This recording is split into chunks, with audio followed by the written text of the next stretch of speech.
चातुर्वर्ण्यं मया सृष्टं गुणकर्म विभागशः तस्य कर्तारमपि मां विद्य कर्तारम् अव्ययम्। हे अर्जुन, मैंने चारों वर्णों की सृष्टि मैंने ही की है। I have created all the four caste, ब्राह्मण, क्षत्रिय, वैश्य, शूद्र, और उसका मैं कर्ता भी हूं और अकर्ता भी हूं, और मैं अविनाशी परमेश्वर हूं। पार ब्रह्म परमेश्वर कह रहे हैं स्वयं। ये जात पात फैलाती गीता। कुछ लोग ऐसे ही हैं जो इसी दृष्टि से देखते हैं कि गीता में तो साफ जात पात लिखी हुई है। नहीं, यही तो गड़बड़ है। गीता को पढ़ने के लिए पूरी श्रद्धा होनी चाहिए, तभी समझ में आएगा कि चातुर्वर्ण्यम मया सृष्टम गुण कर्म विभागशः, किसका कैसा गुण है, कैसा कर्म है। खैर, अब ब्राह्मणों की बात चली है तो आज हम नाना साहब पेशवा, जो कि महाराष्ट्र के थे, मराठा थे, और उनके बारे में आज बात करते हैं। वो थे चित्पावन ब्राह्मण। ये चित्पावन ब्राह्मण क्या होता है? ये कोंकण के, महाराष्ट्र के, अन्य स्थानों के, इवन नेपाल में भी हैं। ये जो चित्पावन ब्राह्मण है, जिसका चित्त पावन हो गया, जिसका हृदय शुद्ध है, निर्मल है, या जो अग्नि से उत्पन्न हुए हैं, अग्नि जैसा जिनके अंदर तेज है, उनको चित्त पावन ब्राह्मण कहते हैं। अब चित्त पावन ब्राह्मण के कुछ उदाहरण दे दीजिए साहब। तो प्रोमिनेंट पर्सनैलिटीज ऑफ चित्त पावन ब्राह्मण। नंबर 1, भारत के Mahadev Govind Ranade. Number 2, Dhondo Keshav Karve, social reformer. Vinayak Damodar Savarkar, जिनके लिए भारत रत्न की भी बात चलती रहती है। नाना फडणवीस, वो अभी जो चीफ मिनिस्टर अभी थे कुछ समय पहले, देवेंद्र फडणवीस, ये सब चित्त पावन ब्राह्मण हैं। एक हैं गंगाधर नीलकंठ सहस्त्रबुद्धे। एक साहब हैं भारत रत्न ही है, विनोबा भावे। गोपाल कृष्ण गोखले, गांधी जी के पॉलिटिकल गुरु। बाल गंगाधर तिलक, जो कि नेपाल को बहुत प्रेम करते थे। पांडुरंग शास्त्री अठवले, जिन्होंने गीता माता के प्रचार के लिए खूब प्रयत्न किया और सफल भी रहे। नाना साहब पेशवा, ये तो नाम करेंगे ही, यहां पर नाम लेंगे। और एक थे दादा साहब फालके, डुंडीराज गोविंद फालके, जिनका पूरा नाम था। ये जो फालके, जो दादा साहब फालके अवार्ड जो दिया जाता है बॉलीवुड में, वो भी थे आपके चित्त पावन ब्राह्मण।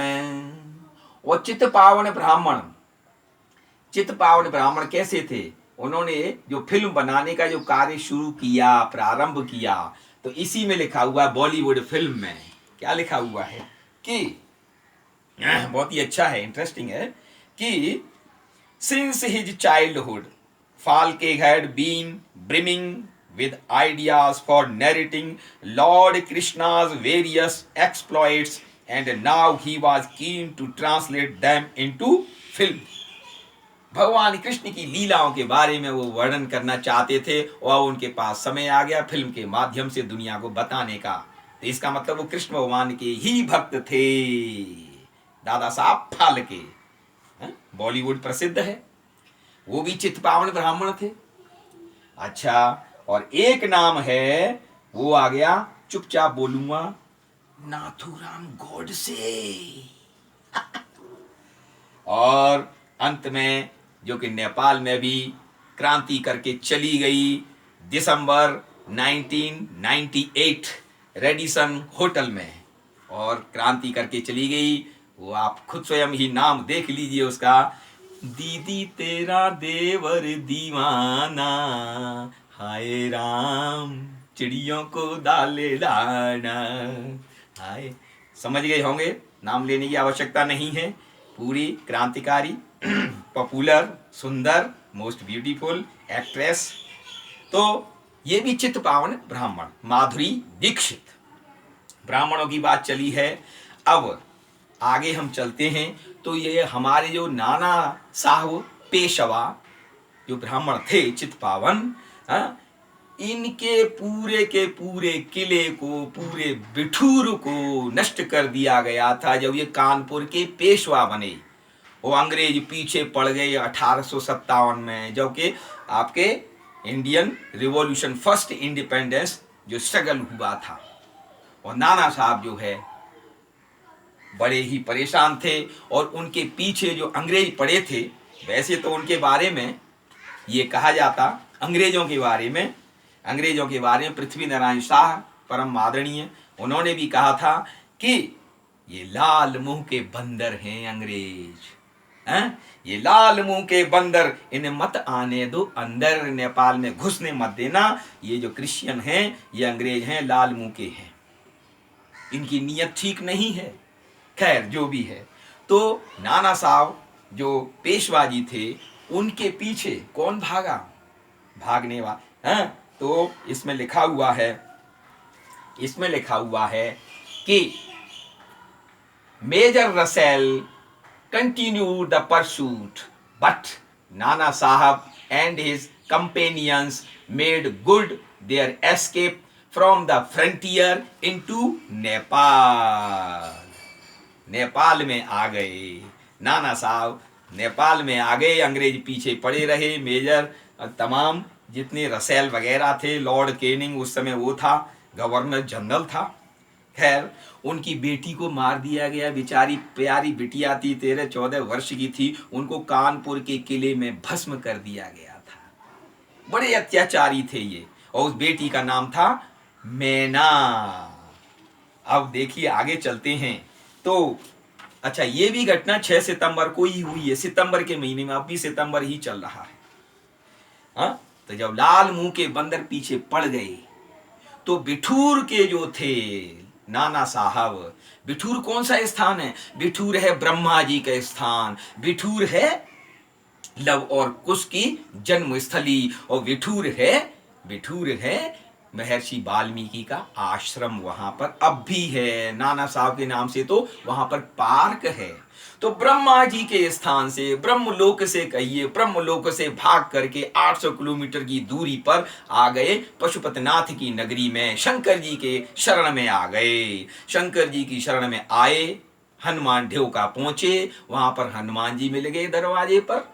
हनुमान ढोका, हनुमान जी मिले, हनुमान जी भी शंकर जी का ही अवतार हैं। तो क्या होता है कि लाल मुंह के बंदर जब पीछे पड़ गए तो नाना साहब को ब्रह्मा क्षेत्र से 800 किलोमीटर दूर पशुपति क्षेत्र में अर्थात हनुमान ढोका में शरण लेनी पड़ी। और हनुमान ढोका के हनुमान जी ने कहा, नाना डरो मत, राणा से मिलो। क्योंकि वो जब कहने लगे वहां पर स्तुति करने लगे, जय हनुमान ज्ञान गुण सागर, जय कपीशते हूँ लोक उजागर, राम दूता तुलित बल धामा, अंजनी पुत्र पवन सुत नामा। तो भगवान जी का नाम लिया गया, हनुमान जी का नाम लिया गया, तो हनुमान जी प्रकट हुए, उन्होंने कहा जय श्री राम। तो कहा डरो मत नाना, मिलो तुम राणा। राणा ने देखा कि आज एक महाराष्ट्र का एक ब्राह्मण मेरी शरण में आया है। तो जैसा कि रामचरितमानस में कहा जाता है, भगवान राम ने ही कहा है कि कोटि विप्रवद जा लागे जाए, आए शरण तयो नहीं ताई। चाहे करोड़ों ब्राह्मणों को भी मार दे तू, पापी बन जाए और मेरी शरण में आ जाए तो मैं उसका त्याग नहीं करता हूं। कोटि विप्रवद लागे जाई, आए शरण तयो नहीं ताई। वही बात एक राजस्थान से जिनका निकास हुआ था, जो क्षत्रिय थे, राणा परिवार के थे, और उनको ध्यान आया महाराणा प्रताप का कि वो भी वन वन भटके थे, उन्होंने भी अकबर के जो दांत खट्टे कर दिए थे। उसी प्रकार से ये नाना साहब भी वन वन भटक रहे हैं। दोनों में मित्रता हुई हनुमान ढोका में, और उनका जो पूरा परिवार था नाना साहब का, उनके कंपेनियंस थे, संगी साथी थे, सभी आ गए। तो फिर कहा कि ऐसा करो नाना साहब, आपके साथ आपकी धर्मपत्नी भी हैं, काशीबाई हैं, मैं लक्ष्मी नारायण का मंदिर बनवा देता हूँ थापाथली में। और उनका भी घर उधर ही था, रेजिडेंस थापाथली में राणा साहब का, और दोनों जो उधर ही रहने लगे। वो लुक छिप कर रहने लगे, अज्ञातवास की तरह रहने लगे। और फिर वहाँ लक्ष्मी नारायण के मंदिर में, जो आज भी है मंदिर, वहाँ पर थापाथली में वहाँ जो है लक्ष्मी नारायण की सेवा करने लगे। वहाँ घंटा अब भी लगा हुआ है, बहुत कुछ है। और ये सब बातें चली हैं तो महाराष्ट्र की गोदावरी से आने वाला एक नाना साहब नेपाल की गोदावरी के पास आ गया। और नाना साहब पेशवा जो है गोदावरी महाराष्ट्र के, और नेपाल की गोदावरी के जंग बहादुर राणा, एक ब्राह्मण की जो रक्षा की वो एक क्षत्रिय ने की। और उनका मुकुट कैसा था, उसके मुकुट पर लिखा हुआ था, राणा साहब के मुकुट पर या अली, जो कि बेगम हजरत महल ने दिया होगा शायद। और एक तरफ लिखा हुआ था नाना साहब का नाम लिखा हुआ था उस मुकुट पर, अब भी है वो। तो राजस्थान की ये गौरवपूर्ण परंपरा रही है कि प्रत्येक क्षत्रिय, प्रत्येक राजपूत अब भी ब्राह्मणों का सम्मान करता है। उसी परंपरा अनुसार राणा जी ने नाना जी का यथाशक्ति कुशलता पूर्वक संरक्षण किया। तो इस प्रकार से नाना साहब की और राणा साहब की दोस्ती मित्रता अमर रही। नाना साहब का पता नहीं लगा पाए अंग्रेज, उनको स्पर्श तक नहीं कर पाए। और सुनते हैं अनेक खबरों के बीच में कि वो 102 वर्ष तक वो जीवित रहे। और उनका एक यहाँ पर भी नेपाल में तराई में एक स्थान है, वहाँ पर समाधि स्थल भी अब भी है। तो इस प्रकार से ये नेपाल भूमि तपस्या भूमि है, नेपाल भूमि संरक्षण की भूमि है, नेपाल भूमि मित्रता की, अमर मित्रता की प्रतीक है। नेपाल भारत मैत्री अमर रहोस। बोलिए श्री वृंदावन विहारी लाल की जय। ओम गोदावरी मैया की जय। भारत की गोदावरी, नेपाल की गोदावरी और गंगा मैया की जय।